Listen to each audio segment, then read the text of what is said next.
Before we get started, I would first like to acknowledge that while we are meeting virtually this evening, the CDM office is located on the traditional territory of the Wendat, the Anishinaabe, Haudenosaunee, Métis, and the Mississaugas of the Credit First Nation. Toronto falls within the lands that are protected by the Dish with One Spoon Wampum Agreement. The dish represents the land that is to be shared peacefully, and the spoon represents the individuals living on and using the resources of the land in a spirit of mutual cooperation. This agreement captures our responsibility not only to the land, but to one another as well, which I think is particularly relevant to the conversation we will be having tonight. As you are joining us from all across the country, I do encourage you to consider the traditional territories upon which you live and work.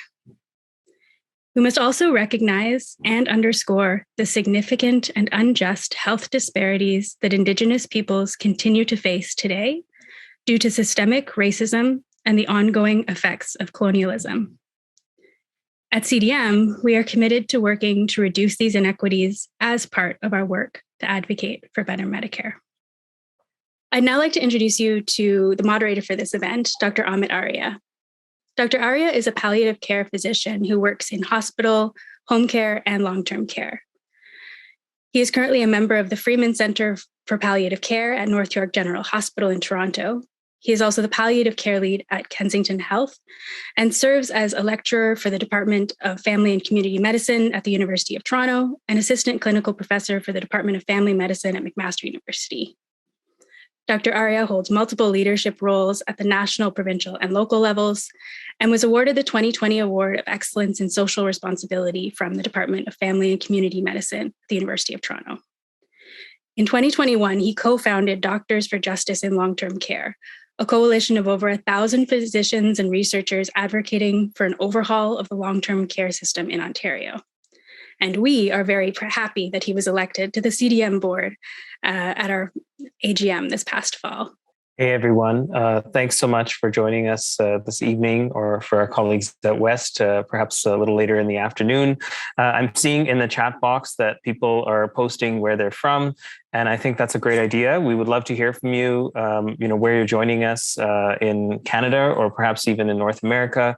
We'd really appreciate that because we want to make this a very broad and a national conversation. So once again, as Katie has very kindly introduced me, I'm on the board of directors, and I'm a member at large on the board for Canadian Doctors for Medicare, and I personally work in Ontario, in Toronto, and we're all so excited that you're joining us this evening, or once again this afternoon, for this webinar about the future of long-term care in Canada.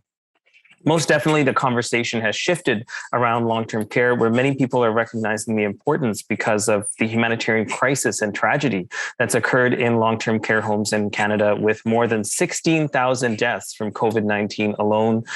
Still outbreaks underway, even though technically the Omicron wave may have peaked and cases are going down. There's still outbreaks and still deaths happening.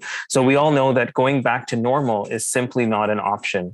I can share with you my own personal experience very briefly working in long-term care. I've worked in long-term care actually since 2014, and I work as a palliative care specialist now in long-term care. And through the pandemic, I mean, you might be surprised to hear this. As a palliative care physician, I see people who are suffering actually every day, and my role is to provide relief of suffering.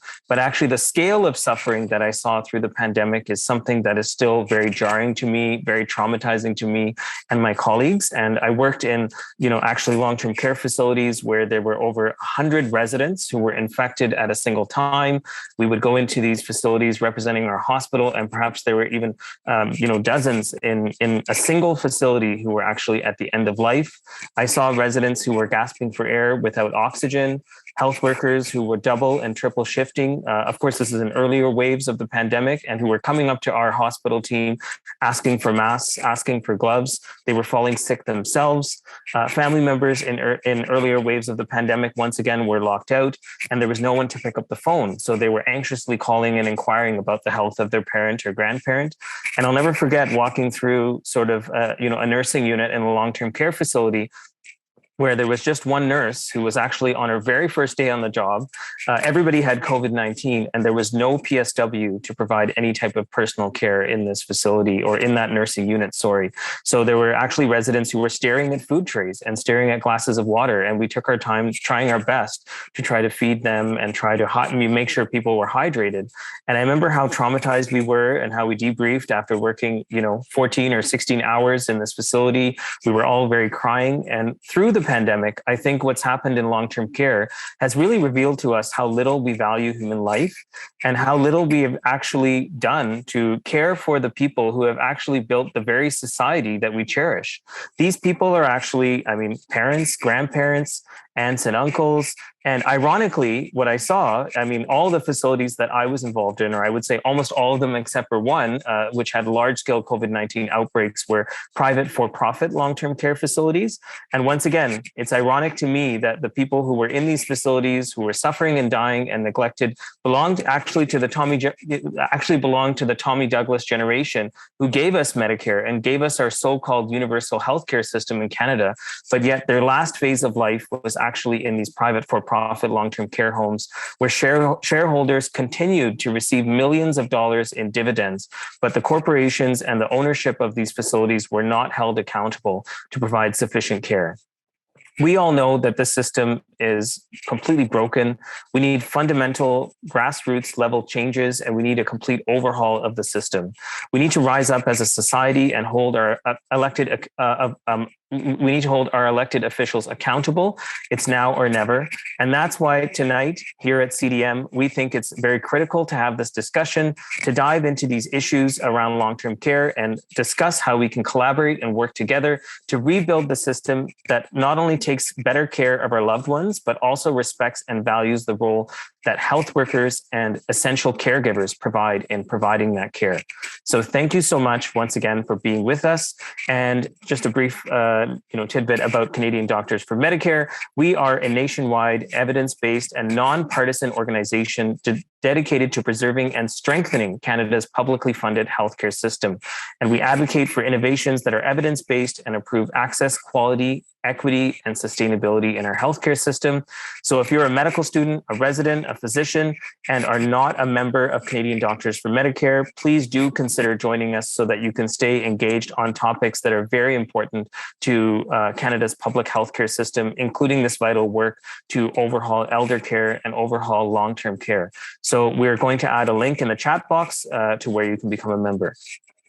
I'm just so honored also to introduce our two very excellent and esteemed speakers this evening. And once again, we're just so thrilled to have them with us today. So Andy Longhurst is a health policy researcher and PhD student at Simon Fraser University, which ironically is where I did my undergrad many years ago, a long time ago, in Burnaby, BC. And he's also a research associate for the Canadian Centre for Policy Alternatives in BC. His research is concerned with the political and economic geographies of healthcare reform in Canada and internationally. And Dr. Tamara Daly is a political economist and health services researcher.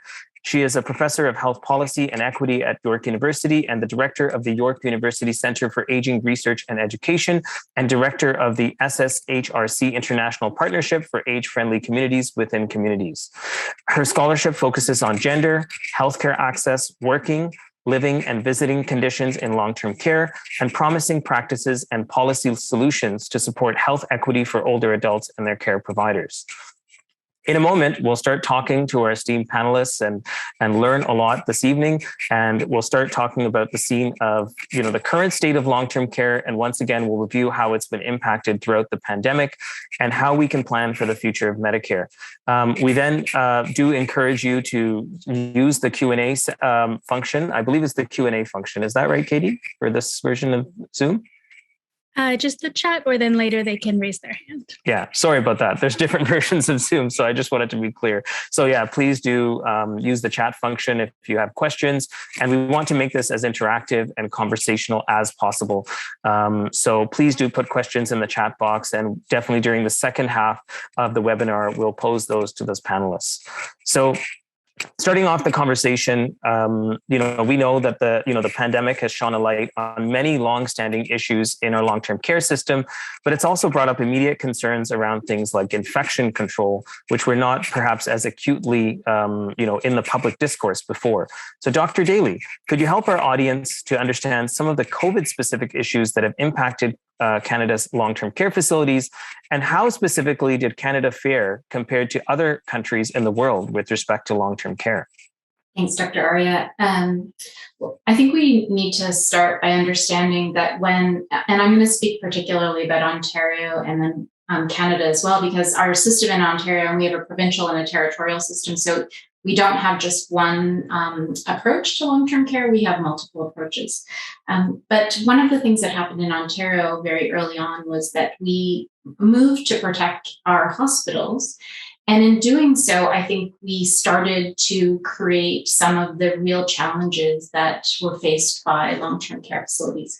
Because many of our long-term care facilities, in particular those that understaff and grossly understaff, rely on hospitals to provide that extra capacity in terms of staffing. So when things go wrong, it could be more minor things and it could be more major things. But one of the tactics that often gets used is to make sure that people go to emergency or they go to hospital more quickly than they otherwise would if a facility was more robustly staffed.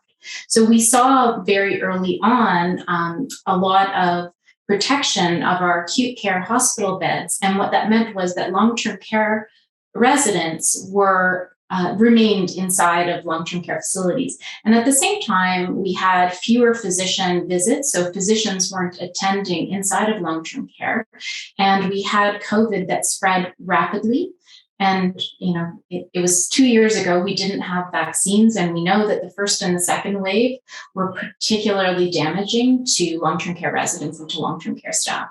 And so while things have gotten a bit better with vaccination, you correctly pointed out that we still have outbreak in long-term residential care, and that hasn't gone down. We still have many of the major problems that existed prior to COVID. And I think that's one of the things that many, many people have pointed out, is that COVID revealed some of the existing fractures. It brought them to light in a way. So it kind of blew open the door on long-term care so we could all see inside at the same time that it locked all of us out.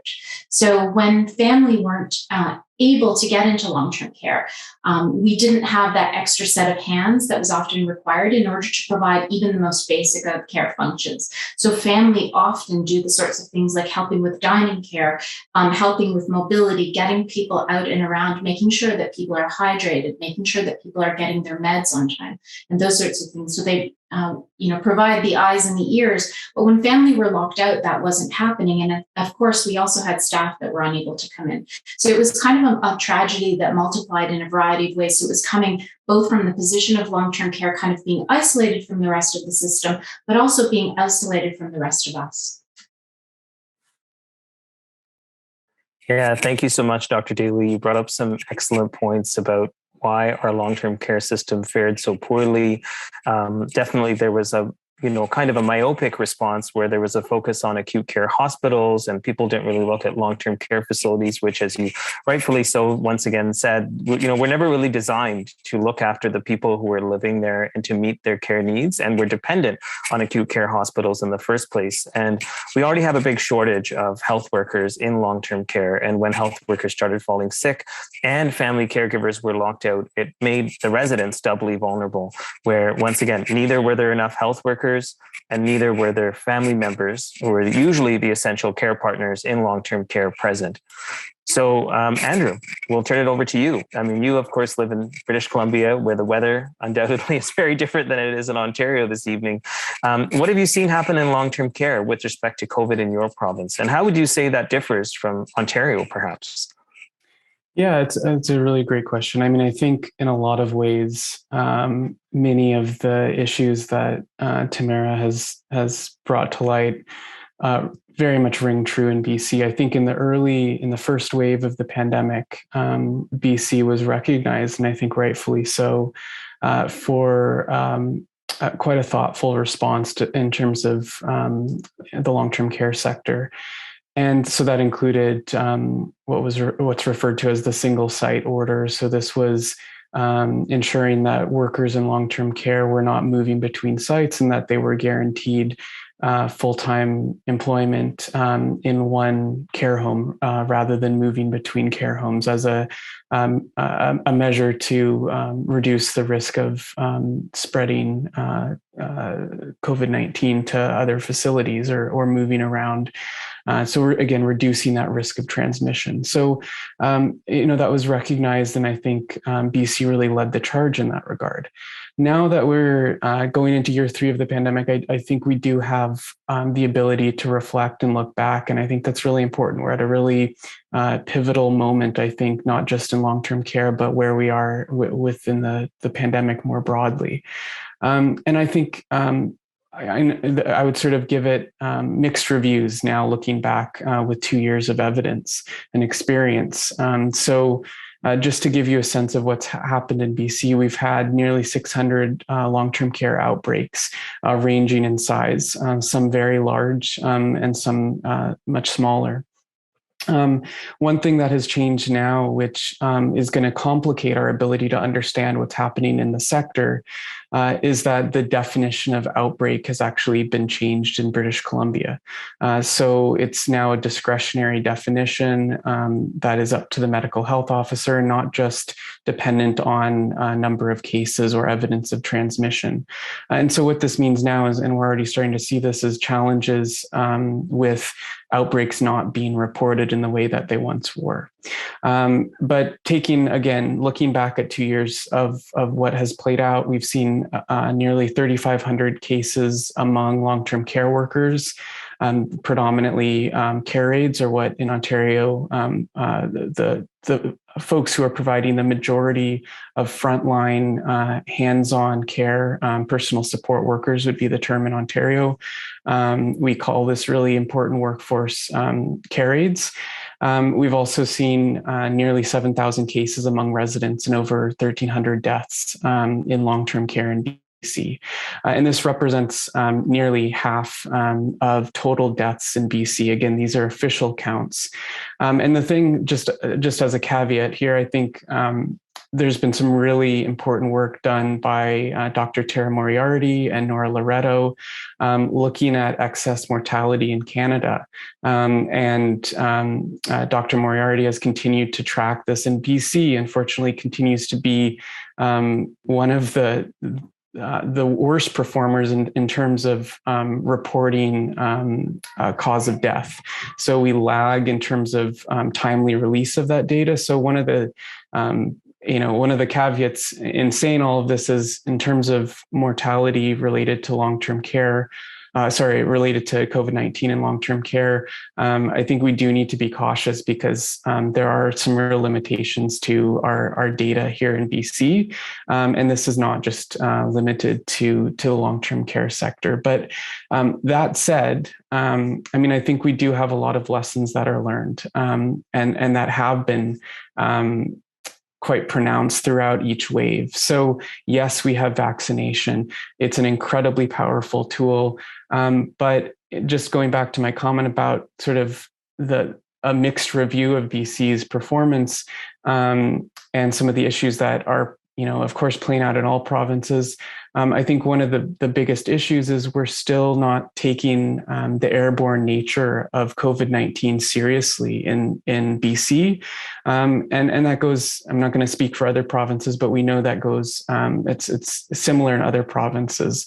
So again, we're not routinely using KN95 or KN95 respirators. So protection against airborne transmission requires a higher grade of PPE, and also things like ventilation and air filtration, not a significant focus in the long-term care sector, in a sector that has a lot of aging facilities, a lot of HVAC systems that have not been upgraded. So these, I think, And then also I would add testing. In terms of rapid testing adoption, BC really has been behind the eight ball on adopting and making asymptomatic testing among workers, among residents as an outbreak response intervention or just around infection control, using that widely. And I think this is really important because it has the ability to help prevent deaths and help prevent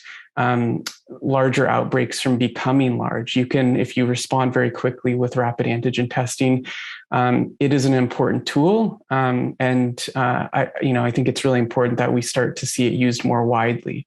So I think there's a number of lessons. I'll stop there, but I think, again, we've seen what is possible. I think when we mobilize quickly and without hesitation. And I think that's what I go back to with the BC example is I think it's a good case study of, we can do that. We can mobilize in that way. And I think there's this notion that, well, the pandemic is over. And I think it's pretty clear that it's not.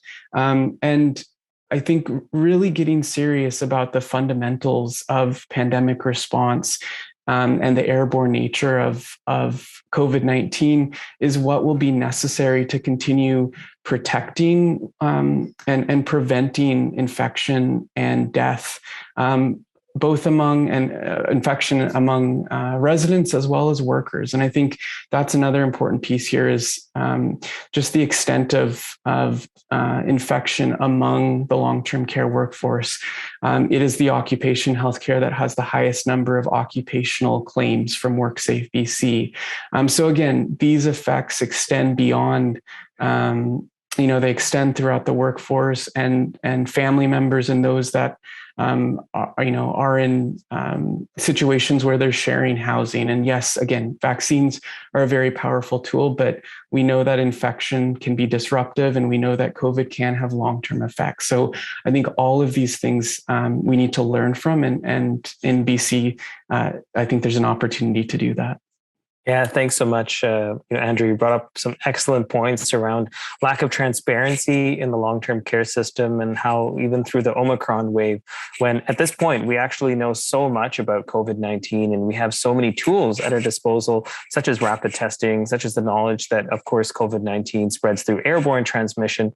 It's quite shocking to see that even in a place like long-term care, which has been tragically impacted so much in earlier waves of the pandemic, that we're not using those tools to their maximum potential. So thanks so much for bringing it up. So moving on, Andrew, I'll start again with you. We wanted to start talking, of course, about this critical issue about private for-profit long-term care in Canada. And really, I mean, we've heard of disparities in the terms of the pandemic response, the level of care, the death rate between public or non-profit facilities versus their for-profit private counterparts. So why do you think that is the case? And what has your research shown on this? Yeah, it's a really important question. I'll be much briefer. But what I'll say very quickly, and this is actually analysis that came out of the BC's Office of the Seniors Advocate. And this is from an October 2021 report looking at the experience of BC's first two waves. And it was a really interesting in-depth analysis by ownership of the experience in long-term care. And what it found, one of the key findings was that the biggest difference in the rate of cases per 1,000 beds was between health authorities. So these are publicly owned and operated long-term care homes, and contracted for-profit long-term care homes, followed by contracted nonprofit homes. So the big difference, though, here was between publicly owned and operated by our health authorities. These would be equivalent to municipal homes in Ontario. That was the biggest difference in terms of their analysis from the Seniors Advocate. And moreover, they found that sites with fewer paid sick days were more likely to have larger outbreaks. And the days of paid sick leave ranged from 2.5 days to 18 days, and 18 days is the standard in the public long-term care homes and those homes are all part of the same, what we call a master collective agreement, or part of a sectoral bargaining structure. So wages and working conditions are standardized across those public long-term care homes, and that's really, I think, explains this advantage that we see in all of the public long-term care homes, but also in many of the nonprofit long-term care homes. And then beyond that, so as a corollary, we know from this report from the Seniors Advocate that long-term care homes with the least amount of paid sick leave are the care homes, as I mentioned, that are not part of that sectoral labor relations or union master collective agreement structure. And so again, this really is critical here in a lot of the for-profit long-term care homes that have the fewest paid sick days, where you out of economic necessity, carrieds and sometimes nurses who are working for a subcontracted agency. I think in Ontario, you might refer to this as a staffing agency. These subcontractors who are contracted by the care home, and these subcontractors are brought in to provide the frontline care. Those workers are often the ones who may not have a union collective agreement providing higher wages and paid sick days commensurate with or somewhat closer, I should say, to those in public long-term and nonprofit long-term care homes. So it's really an inferior arrangement. And so what happens is you have this big inequity just in terms of access to paid sick leave. And this was one of the key findings of that report, was this issue of both subcontracting or contracting out care, which is really in BC, and this is where I've done some recent work, is really what was in the early and throughout the 2000s was really seen as a union evasion strategy. So a lot of operators in the for-profit sector did not want to be part of this sectoral collective agreement, which provided standardized wages and working conditions, which really stabilized the conditions of care. And that was really critical and became so evident in a time of COVID because those inequities or disparities between long-term care homes based on ownership and their business practices has really been fundamental to understanding the differences in terms of outcomes around cases, outbreaks, and deaths. And so I think this is really important research, and I think really underscores the importance of ownership and moving towards a not-for-profit approach to long-term care. Yeah, thank you so much, Andrew, for sharing your expertise and your experiences from BC. Dr. Daly, you're definitely an expert and your research is well known in this regard as well. What are your perspectives on this issue and how can we actually move forward at this time? Like, what is the way and, what is the action that our governments can take, our federal and provincial governments can take to try to transition us away from for-profit private delivery of long-term care and towards more of a non-profit system? We do something where we provide funding to all of these organizations with few strings attached in a way. And what I mean by that is not that they're not being regulated, because they are being regulated. But when they are found to be in violation or doing things that are negligent, they're not punished. They're not held accountable. They're not made to rectify the situation. So the funding that they get is pretty much guaranteed. So that's one piece of it. The second piece is that we have contracts with these organizations that are receiving public money, but these are private contracts. So we don't, as citizens, have good insight into what it is these organizations are receiving money for and how they're using that money. And furthermore, we don't even have good insight into the way in which they're extracting profit. We have good ideas about how that's happening, but we don't have a total handle on that. And that's in part because we don't demand that they report back to us using data that allows us to monitor whether or not they're producing quality working conditions and quality care conditions. We do have quality indicators, but I would argue to my last breath that these quality indicators are at best a very distant proxy for what quality care actually is, and they don't give us any insight whatsoever into what quality working conditions look like in the sector.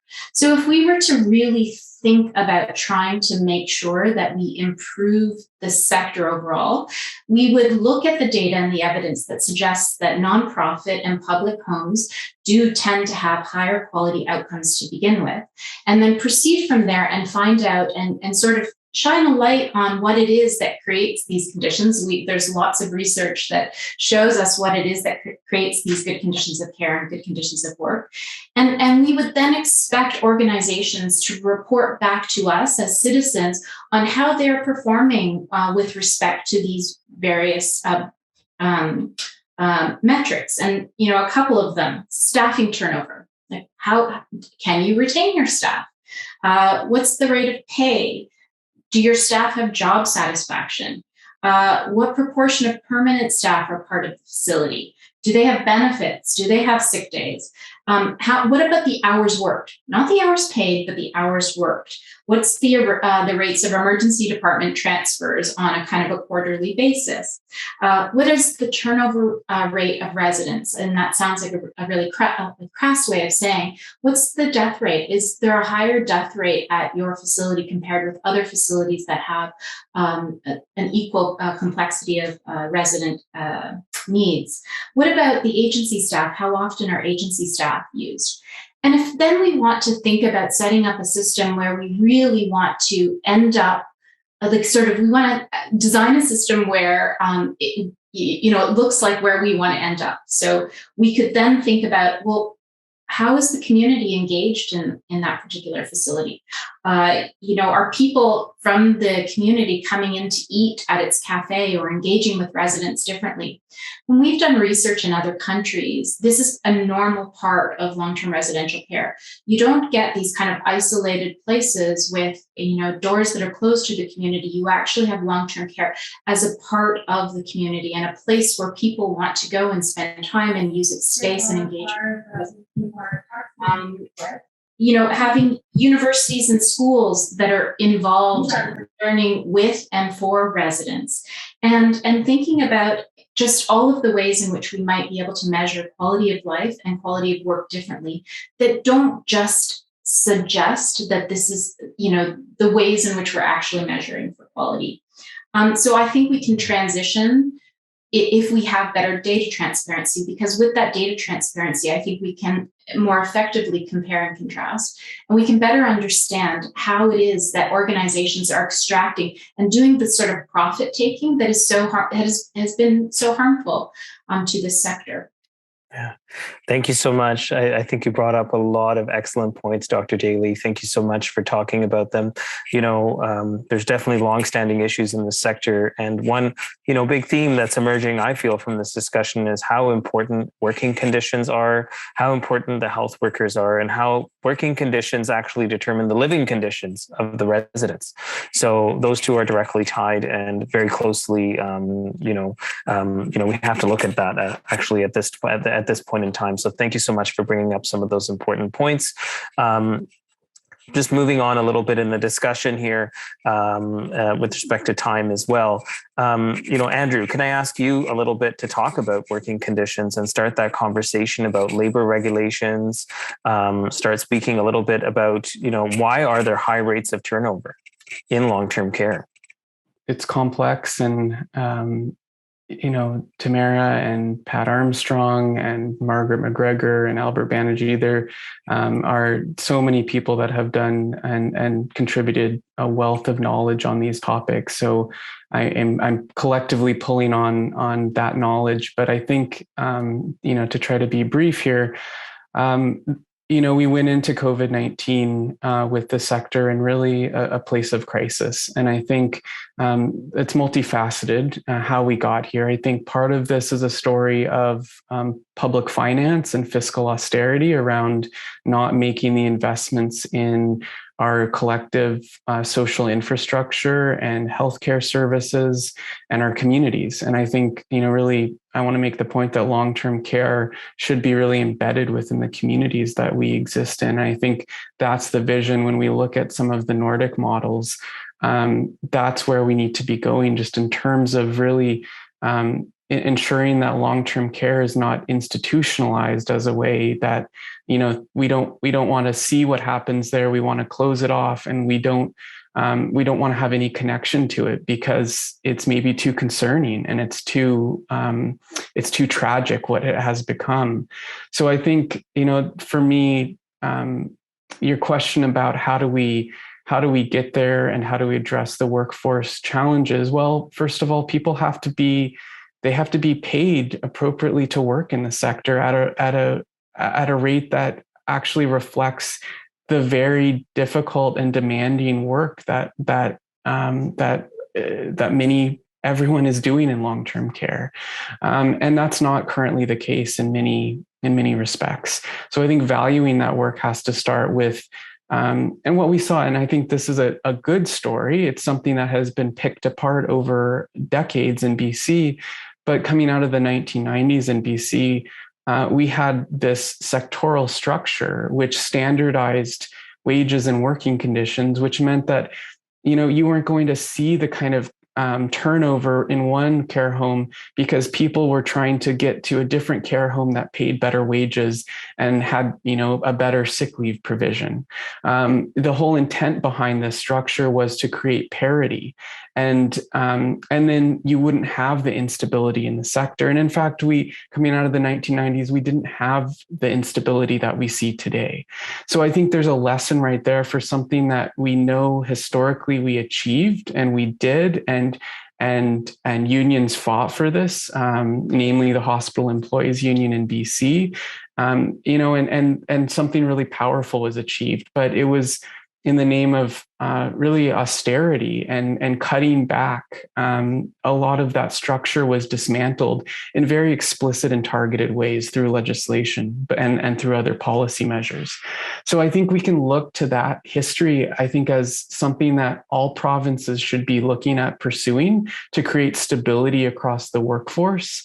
And I think that's a requisite if we're going to have a conversation about relational care. You have to stabilize the working conditions, and you have to compensate people in a way that reflects and values their work. And so I think that's a starting point. And then I think secondly, and this is a much larger topic, but we have to get rid of and stop the financialization of the long-term care sector. And this is related to phasing out for-profit care and for-profit corporations from providing long-term care. But increasingly what we see in Canada and internationally, and there's a large body of research evidence to understand what's been happening, but long-term care is increasingly valued as a real estate asset.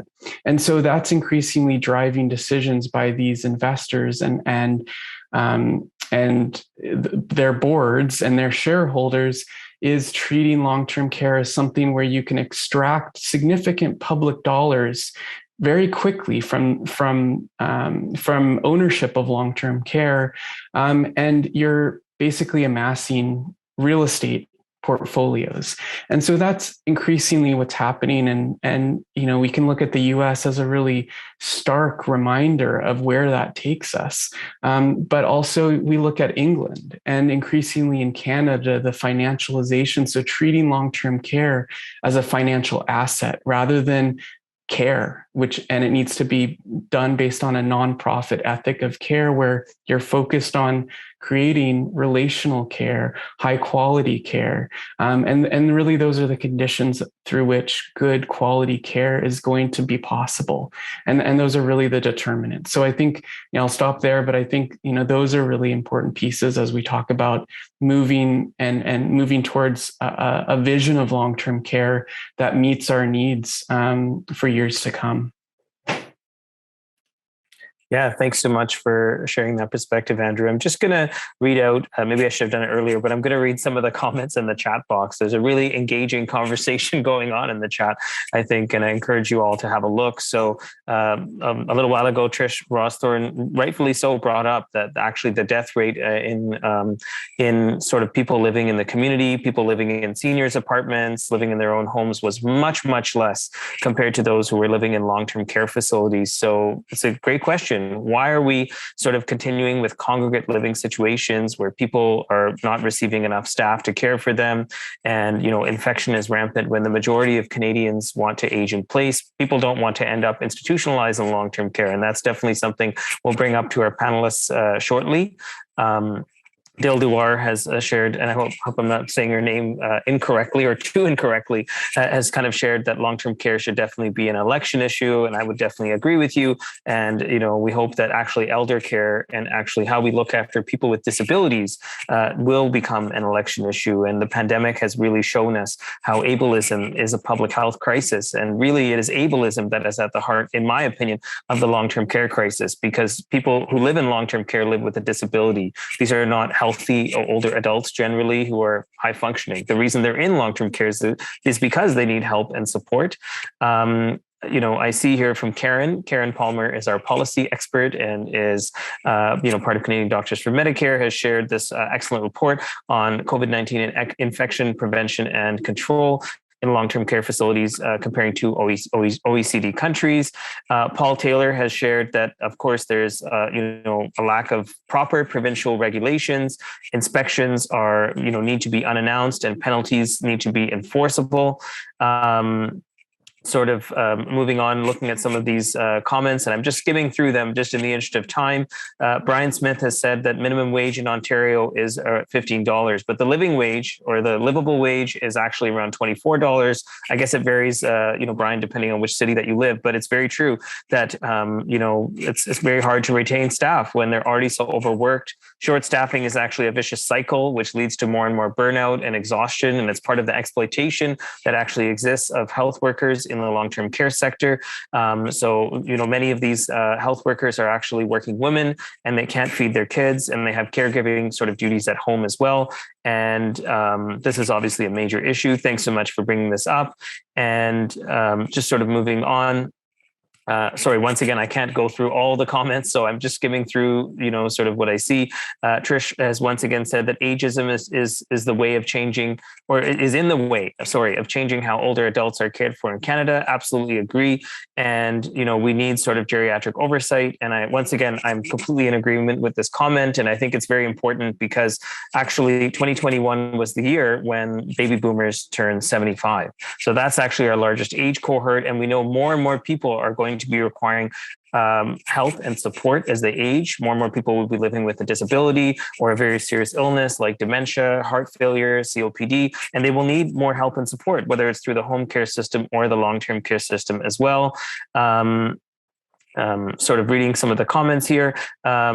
I'll just stop at this point. But the last comment that I think we can all look at is about here in Ontario, we have more private for-profit retirement homes than for-profit long-term care. And that's definitely something very important to bring up, that a lot of these for-profit corporations or private for-profit corporations like Chartwell, Extendicare, and Sienna, you might have heard of some of these names, don't just generate revenue through long-term care, which is publicly subsidized, as Dr. Daly explained and as Andrew has explained, but actually also generate revenue through retirement homes as well. So that's actually very important to bring up.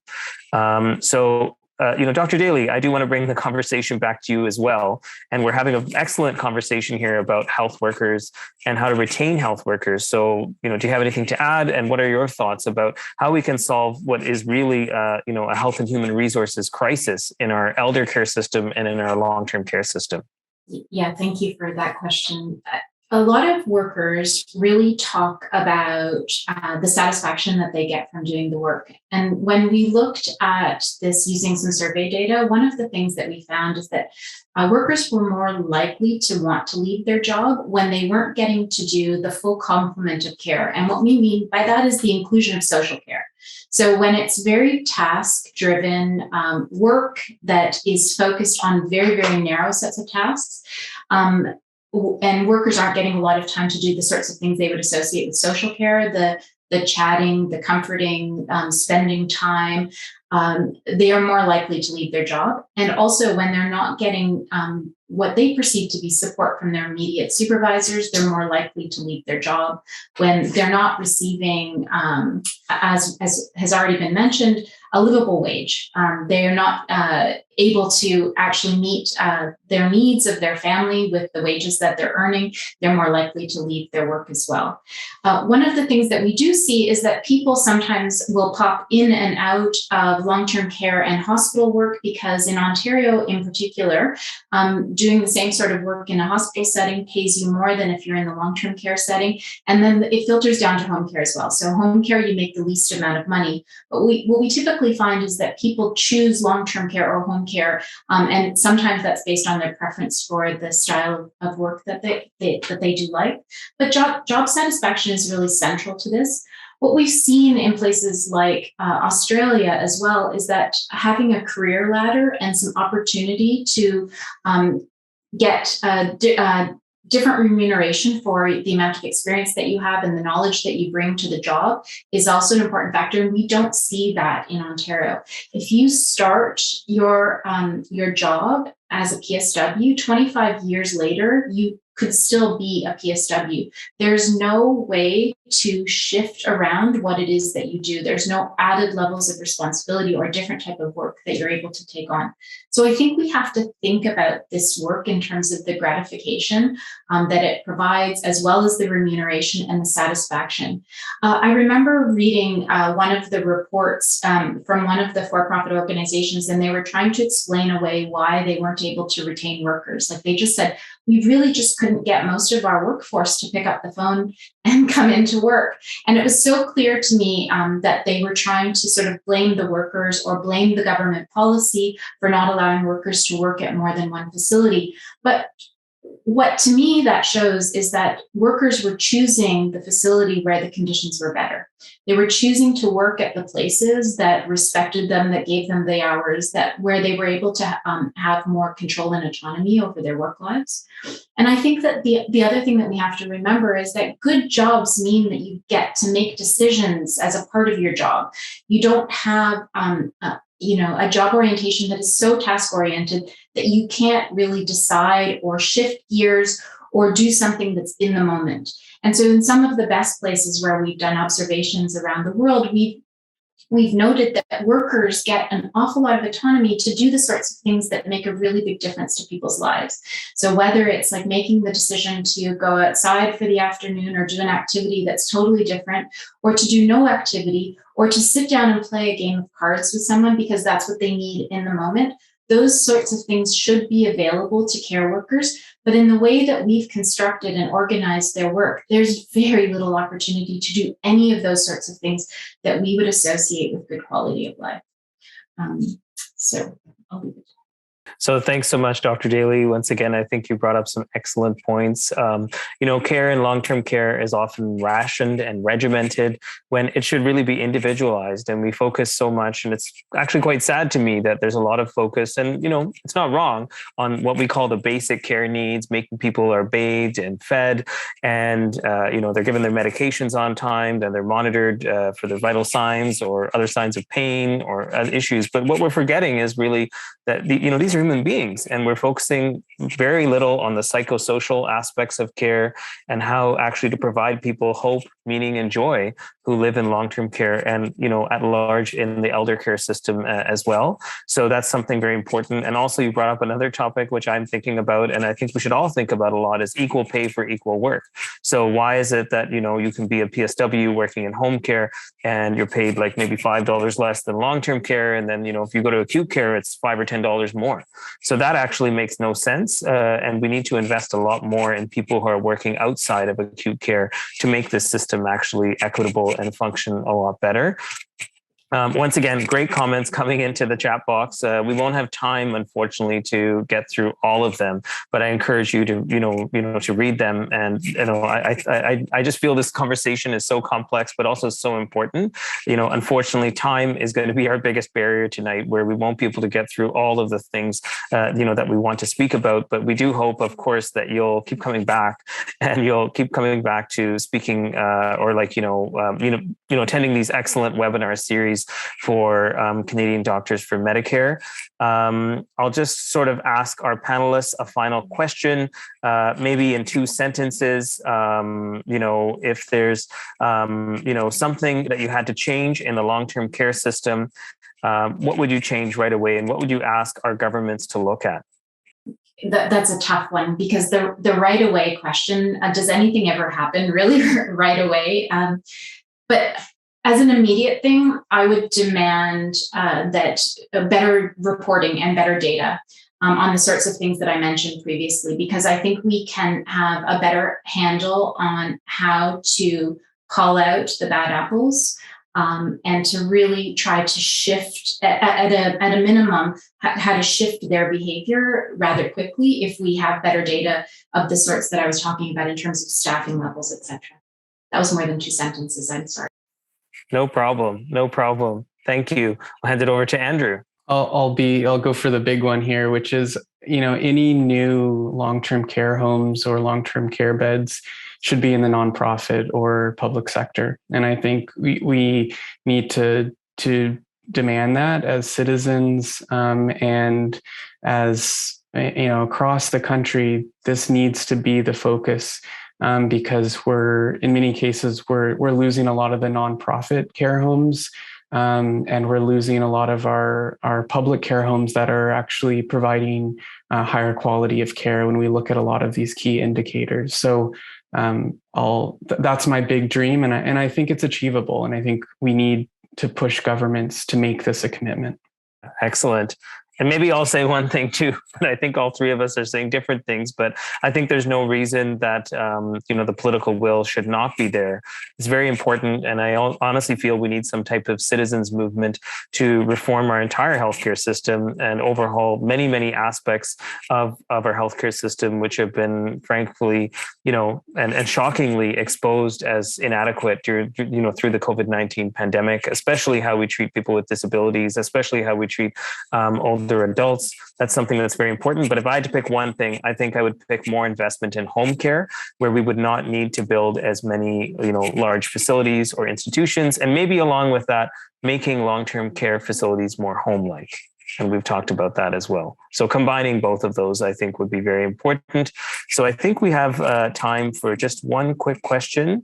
Hi, thanks very much. I'm joining you from sunny East Gwillimbury, north of Newmarket in Ontario. I was the Deputy Provincial Health Officer for British Columbia for a number of years, and it seems to me that one of the things that we could do, or that all provinces could do, is look at the legislation that governs who's actually inspecting these long-term care facilities. So Ontario has a Bill of Rights for residents, but it's actually, according to the Canadian Women's Health Network, it's really hard for residents to do anything with that except to sue the operators if they breach their duties. But in BC, there's Community Care and Assisted Living Act and a Residential Care Regulation, and the responsibility for licensing community care and assisted living resides with the Public Health Medical Health Officer in the community. And they're responsible for receiving the applications, attaching requirements to licenses, approving licenses, specifying standards, and then inspecting to assess compliance with those licenses and investigate incidents and report that publicly. It seems to me that that would be one big structural change in terms of some public oversight, which we're totally lacking in Ontario, and I'm sure many other provinces. Yeah, great question. Thank you so much. Maybe since this seems to be more focused on Ontario, I'll ask you, Dr. Daly, what do you feel? Well, I think it's an interesting proposition, actually, to remove that licensure from the ministry and to put it in a different body. I hadn't stopped to think about that before, but I think that that's an interesting proposition. And I don't really have a response to it, but I do. Maybe Andrew, you can talk about. Well, I mean, my initial response is I think we've seen some intervention. We've seen actually health authorities in BC take over administration, so day-to-day administration of some care homes because of substandard care and concerns around resident safety. This happened with one of the big, with Retirement Concepts, which is the biggest chain here, which was acquired by Anbang Insurance, which has a storied history in BC and Canada, but basically private equity acquisition. But I think the bigger issue is really the political will. So even if you have that under the health authority, so the medical health officers in BC are part of the health authorities, these are still deeply political positions. And there are a lot of political pieces to whether you actually get the transparency and reporting that you think you ought to, and that we would assume would be the case based on, the reading of the legislation. So I guess I would just caution that, moving it to a different public body is going to solve the problem, when I think the bigger issue is actually kind of the logic to for-profit operators, which is at the end of the day, making profit for shareholders as opposed to a nonprofit organization that exists is mission driven in the way that public sector organizations don't have to drive a profit. So I think it's a little more nuanced than just move it from one public agency to another, but I think there are definitely ways to improve public accountability, but there needs to be the political will to actually follow through on it. And actually do the inspections as well. Yes. Well, and the other thing I'll add is, even if you are inspecting and there's poor quality care, because we're so reliant, we are becoming increasingly reliant on a handful of these operators. There are often no penalties, because what's the penalty? Close them down and lose the beds? That's just not happening. So I think these are all things that have to be considered. Yeah, great points. It really feels like we could be speaking for another few hours about this, because there's so many important points to talk about. So thank you so much, to both of you. Thanks so much to everyone for joining us tonight and, being a part of this really engaging conversation. For questions that we couldn't take live on this webinar, we can definitely work to provide answers in a follow-up email. I hope that we can, record some of these questions if they're important, and we'll definitely try to answer them and, send some information out in a follow-up email along with a recording of the webinar. Really, we're grateful to our esteemed panelists, Andrew Longhurst and Dr. Tamara Daly, for joining us and taking out their time. We're also very grateful for all the work that they do around policy and research, and once again, for all of the time they took out this evening to help us better understand these issues. I will mention once again that if you're a medical student, a resident, or a practicing or retired physician on the line, and you're not a member of Canadian Doctors for Medicare, please do consider joining us today. And also for everyone else on the line, please consider signing up for our newsletter, where we'll provide you future updates and invitations to events like this. There is strength in numbers, and really through the pandemic, once again, we've seen a lot of the flaws in our public healthcare system. So much more work needs to be done, to invest in our public healthcare system and to build up our public healthcare system at this time. And I think we need, once again, a movement. We're very powerful as physicians, as members of our community, and really we have a lot of passionate and knowledgeable guests in this audience, and we're grateful to all of you for attending. We're looking forward to working together with you closely on long-term care and other issues which are facing our public healthcare system. Of note, our Better Medicare webinar series, which is hosted by Canadian Doctors for Medicare, happens every other month. So we really look forward to seeing you once again. Thank you so much for joining us, and have a wonderful night.